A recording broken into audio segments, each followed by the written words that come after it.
Hi friends, welcome to my channel. இன்றைக்கி வந்து ஒரு சூப்பரான லஞ்ச் காம்போ தாங்க. என்னென்னு பார்த்தீங்கன்னா தக்காளி சாதமும் கத்திரிக்காய் வறுவலும் தான் பண்ண போகிறோம். ஸோ ரொம்ப சூப்பரான வந்து ஒரு ரெசிபி தான். ரொம்ப சிம்பிளாக வந்து எப்படி செய்கிறதுன்னு சொல்லி பார்க்கலாம். அடுப்பில் பார்த்தீங்கன்னா ஒரு குக்கர் வச்சுருக்கேங்க.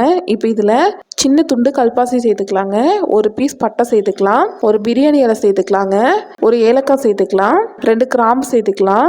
சேர்த்துட்டு இதெல்லாம் ஒரு தடவை மிக்ஸ் பண்ணி விட்டுறலாம். இப்போ இதில் 2 மீடியம் சைஸ் வெங்காயத்தை இந்த மாதிரி நீல வாக்கில் நறுக்கி வச்சுருக்கேன், இதையும் சேர்த்துக்கலாம். தக்காளி சாதத்துக்கு இதெல்லாம் போடணுமான்னு பார்த்தீங்கன்னா, நீங்கள் இந்த மாதிரி போட்டுட்டு ஒரு டைம் வந்து செஞ்சு பாருங்கள். செம்ம டேஸ்ட்டாக இருக்குங்க. இதுக்கப்புறம் வந்து நீங்கள் தக்காளி சாதம் இப்படி தான் செய்வீங்க, அவ்வளோ நல்லாயிருக்கும். இப்போ இதில் ஒரு கொத்த அளவுக்கு கருவேப்பிலை சேர்த்துக்கலாங்க. சேர்த்துட்டு நல்லா கலந்து விடலாம். கொஞ்சமாக உப்பு சேர்த்துக்கிட்டிங்கன்னா வெங்காயம் சீக்கிரமாக வதங்கி வந்துடும். வெங்காயத்தை வந்து நல்லா வதக்கி விட்டுக்கலாங்க. அடுத்து வந்து பார்த்தீங்கன்னா, நான் வந்து அரிசி வந்து ஊற வச்சுக்கிறேன். அரிசி நல்லா ஊறட்டும். 10 நிமிஷம் ஊறினாலே சரியாக இருக்கும்.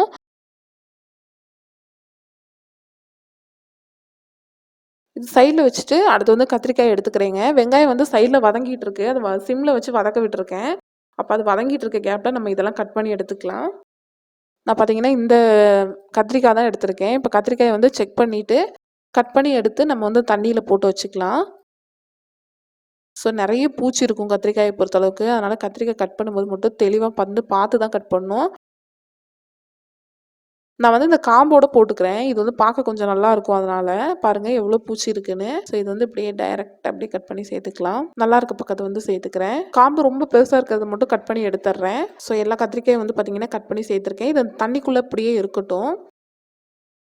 வெங்காயம் என்ன ஆயிடுச்சுன்னு பார்த்துட்டு வந்துடலாம். வெங்காயம் பார்த்திங்கன்னா இப்போ தான் இந்த அளவுக்கு வதங்கியிருக்கு. இந்த அளவுக்கு வதங்கின பின்னாடி அடுத்து இதில் தக்காளி வந்து சேர்த்துக்கலாங்க. நான் பார்த்தீங்கன்னா 2 தக்காளி வந்து சேர்த்துருக்கேன். 2 தக்காளி இந்த மாதிரி வந்து கட் பண்ணி சேர்த்துருக்கேன். இப்போ இது வந்து நல்லா வதங்கி வரட்டும். நம்ம தக்காளி சாதத்தை பொறுத்தளவுக்கு பார்த்தீங்கன்னா தக்காளி வந்து நிறைய சேர்க்கணும். அப்போ தான் டேஸ்ட் நல்லாயிருக்கும். அடுத்து இதில் 1 ஸ்பூன் அளவுக்கு இஞ்சி பூண்டு பேஸ்ட் வந்து சேர்த்துக்கலாங்க. சேர்த்துட்டு இந்த மாதிரி வந்து நல்லா கலந்து விட்டுக்கலாம். நான் அடுத்து எங்களுக்கு சாப்பிட்றதுக்காக பார்த்தீங்கன்னா முட்டை 2 எடுத்து வேக வச்சுருக்கேங்க. அது இன்னொரு பக்கம் வேக போட்டுட்டேன். அது வெந்துட்டுருக்கட்டும். நாட்டுக்கோழி முட்டை தாங்க எடுத்திருக்கேன். ஸோ அடுத்து பார்த்தீங்கன்னா காஷ்மீரி மிளகாய் தூள் பார்த்தீங்கன்னா ஒரு 1/2 ஸ்பூன் அளவுக்கு சேர்த்துருக்கேங்க. இது வந்து இந்த சாதத்துக்கு வந்து நல்ல ஒரு கலர் கொடுக்கும். ஏன்னா தக்காளி சாதத்துக்கு வந்து நம்ம எதிர்பார்க்குற அந்த கலர் இல்லைன்னா சாப்பிட்றதுக்கே ஒரு மாதிரி இருக்கும். அதனால் பார்த்தீங்கன்னா நான் காஷ்மீரி மிளகாய் தூள் வந்து எப்போவுமே இந்த எண்ணெயிலே வந்து சேர்த்துக்குவேன். அப்போது இந்த எண்ணெய் கூட வந்து நம்ம எல்லாத்தையும் மிக்ஸ் பண்ணி எடுக்கும்போது எண்ணெய் எல்லா பக்கமும் ஸ்ப்ரெட் ஆகும். அப்போ வந்து சாதத்துக்கு பார்த்தீங்கன்னா அந்த நேச்சுரலான கலர் வந்து வந்துடும். அதனால் சேர்த்துட்டு நல்லா வந்து பச்சை வாசமெல்லாம் போன பின்னாடி நம்ம ஊற வச்சு வச்சுருக்க அரிசி வந்து சேர்த்துக்கலாங்க. அரிசி சேர்த்துட்டு இந்த மாதிரி நல்லா கலந்து விட்டுருங்க. இப்போ பார்த்தீங்கனாலே உங்களுக்கு தெரியும் சாப்பாடு பாருங்கள் எந்தளவுக்கு வந்து கலராக இருக்குதுன்னு. இப்போ கொஞ்சமாக உப்பு சேர்த்துக்கலாங்க. தேவையான அளவு உப்பு சேர்த்துட்டு ஒரு தடவை நல்லா இந்த மாதிரி கலந்து விடுங்க. ஒரு 2 நிமிஷம் இந்த எண்ணெயிலே இந்த மாதிரி நல்லா கலந்து விட்ட பின்னாடி நீங்கள் எடுத்துருக்க அரிசிக்கு தேவையான அளவு தண்ணி வந்து சேர்த்துக்கலாம். நான் தண்ணி வந்து ஆல்ரெடி அளந்து வச்சுருக்கேன். அதனால் வந்து நான் சேர்த்துக்கிறேன். சேர்த்துட்டு சைடில் இருக்க அரிசியெல்லாம் எடுத்து விட்டுட்டு நல்லா வந்து கலந்து விட்டுக்கலாம். நல்லா இந்த மாதிரி மிக்ஸ் பண்ணி விட்ட பின்னாடி கொஞ்சமாக வந்து கொத்தமல்லி தழை சேர்த்துக்கலாங்க. உப்பு செக் பண்ணிக்கோங்க. எல்லாம் கரெக்டாக இருந்ததுன்னா மூடி போட்டு மூடி வேக விட்டுறலாங்க. நான் வந்து இன்னொரு அடுப்பில் எடுத்து வச்சுக்கிறேன். எனக்கு வந்து இந்த அரிசி வந்து 3 விசில் வச்சேன்னா வந்து நல்லா வெந்து வந்துடும். நான் வேக வச்சு எடுத்துக்கலாம். அடுத்து இன்னொரு கடாயில் பார்த்தீங்கன்னா ஒரு 2 டேபிள் ஸ்பூன் எண்ணெய் சேர்த்துக்கலாங்க. எண்ணெய் சேர்த்துட்டு 1 ஸ்பூன் சோம்பு சேர்த்துக்கலாம். 1 ஸ்பூன் அளவுக்கு கடுகு சேர்த்துக்கலாம். 1 கொத்து அளவுக்கு கருவேப்பிலை சேர்த்துக்கலாங்க. ஒரு பெரிய வெங்காயத்தை பார்த்தீங்கன்னா இந்த மாதிரி கட் பண்ணி வச்சுருக்கேன். அதையும் சேர்த்துக்கலாம்.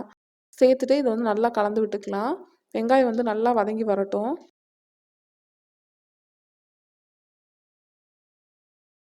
தக்காளி வந்து ஒரு பாதி தக்காளி சேர்த்துக்கிறேங்க. தக்காளி வந்து நல்லா வதக்கி விட்ட பின்னாடி கட் பண்ணி வச்சுருக்க கத்திரிக்காயை வந்து சேர்த்துக்கலாங்க. நம்ம கட் பண்ணி போட்டு வச்சுருந்த அந்த பாத்திரத்தில் பாருங்கள் எந்த அளவுக்கு வந்து காரம் இருந்து இறங்கியிருக்குன்னு. அதனால தான் நம்ம செய்கிற வரைக்கும் இந்த கத்திரிக்காயை வந்து கட் பண்ணி தண்ணியிலே வச்சுருக்கணும். இப்போ வந்து கத்திரிக்காயை நல்லா வதக்கி விட்டுக்கலாங்க. எண்ணெயிலே வந்து நல்லா வந்து வதக்கி எடுத்துக்கலாம். எண்ணெயில் இந்த மாதிரி வந்து நல்லா பெரட்டி விட்டு மூடி போட்டு மூடி மீடியம் ஹீட்டில் வச்சு நல்லா எண்ணெயிலே வேக வச்சு எடுத்துக்கலாங்க. இந்த மாதிரி கத்திரிக்காயை வந்து நல்லா வதக்கி விட்டு எடுத்த பின்னாடி அதுக்கப்புறம் பார்த்தீங்கன்னா நம்ம மிளகாய் தூள் வந்து சேர்த்துக்கலாங்க. தனி மிளகாய் தூள் வேணும்னா அதை சேர்த்துக்கலாம். அப்படி இல்லைனா நீங்கள் வேறு என்ன மிளகாய் தூள் யூஸ் பண்ணுவீங்களோ அதை சேர்த்துக்கலாங்க.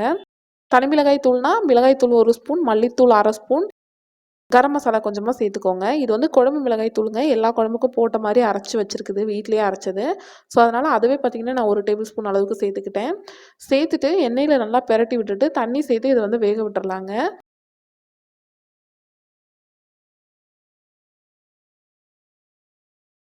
பாருங்க இந்த மாதிரி அடிக்கடி ஓப்பன் பண்ணி பார்த்து செக் பண்ணிக்கோங்க. ஸோ இந்த மாதிரி வந்து நல்லா வந்து வேக விட்டுறலாம். ஒரு 3/4 வெந்து வந்த பின்னாடி இதில் வந்து ஒரு எலுமிச்சைப்பழ அளவுக்கு புளி வந்து ஊற வச்சு அந்த தண்ணியை வந்து சேர்த்துக்கலாங்க. புளி தண்ணி இந்த மாதிரி சேர்த்த பின்னாடி ஒரு தடவை இந்த மாதிரி கலந்து விட்டுருங்க. நல்லா வந்து இந்த மாதிரி கலந்து விட்ட பின்னாடி மூடி போட்டு வச்சு மறுபடியும் வந்து வேக விட்டுறலாம். பாருங்க இந்த மாதிரி கத்திரிக்காய் வந்து நல்லா வந்து வெந்து வரணும். நீங்க இன்னும் வந்து காய குழைய வச்சு எடுக்கணும்னா எடுத்துக்கிட்டிங்கன்னா, அது இன்னும் சூப்பரா இருக்கும். இல்ல வந்து காயா இந்த அளவுக்கு சாப்பிட்டுக்கிறீங்கன்னா, இந்த அளவுக்கு கூட நீங்க எடுத்துக்கலாம். நான் வந்து இந்த அளவுலயே எடுக்கிறேன். இப்ப இதில வந்து கடைசியா ஒரு 1/2 ஸ்பூன் அளவுக்கு பார்த்தீங்கன்னா, கரம் மசாலா சேர்த்துட்டு, நல்லா இந்த மாரி கலந்து விட்டுட்டு, கடைசியில கொஞ்சமா கொத்தமல்லி தழை சேர்த்துட்டு, இன்னொரு தடவ நல்லா கலந்து விட்டுட்டு, நான் வந்து அடுப்ப ஆஃப் பண்ணிக்கிறேன். நம்மளோட சூப்பரான கத்திரிக்காய் தொக்கு பார்த்தீங்கன்னா, தயாராயிருச்சுங்க. ஸோ தக்காளி சாதத்துக்கு தான் பண்ணியிருக்கோம். இங்க பார்த்தீங்கன்னா, தக்காளி சாதமும் சூப்பரா வந்து ரெடி ஆயிருக்கு. சாதமெல்லாம் வந்து சூப்பரா வந்து வெந்து வந்திருக்குது பாருங்க. ஸோ நான் வந்து தக்காளி சாதம் வந்து எல்லாரும் அந்த நல்லா ட்ரையா சாப்பிடுவாங்க. எங்களுக்கு பார்த்தீங்கன்னா, இந்த மாரி லைட்டா வந்து அந்த கொழ கொழன்னு இருந்தா ரொம்ப பிடிக்கும். அதனால பார்த்தீங்கன்னா, நான் இந்த ஸ்டேஜ்ல வந்து எடுத்திருக்கேன். நீங்க இல்லன்னா இன்னொரு விசில் வச்சுக்கோங்க. இன்னொரு விசில் வச்சீங்கன்னா, சாப்பாடு பார்த்தீங்கன்னா, நல்லா வந்து செட் ஆகி வந்துரும். என் பையனுக்கு பார்த்தீங்கன்னா, இந்த ஸ்டேஜ்ல இப்படி சாப்பிடுறது ரொம்ப பிடிக்கும். அதனால பார்த்தீங்கன்னா, நான் இதோட வந்து ஆஃப் பண்ணிட்டேன். ஸோ இந்த வீடியோ உங்க எல்லாத்துக்குமே கண்டிப்பா பிடிச்சிருக்கும்னு நெனைக்கிறேன். வீடியோ பிடிச்சிருந்தா லைக், ஷேர், கமெண்ட் பண்ணுங்க. மறக்காம சேனல சப்ஸ்கிரைப் பண்ணுங்க. பக்கத்துல இருக்க பெல் பட்டன கிளிக் பண்ணி ஆளுங்கிற ஆப்ஷன செலக்ட் பண்ணி வைங்க. அப்பதான் நம்ம போடக்கூடிய எல்லா வீடியோஸோட நோட்டிஃபிகேஷனுமே உங்களுக்கு வரும். தேங்க் யூ ஃபார் வாட்சிங் ஃபிரெண்ட்ஸ்.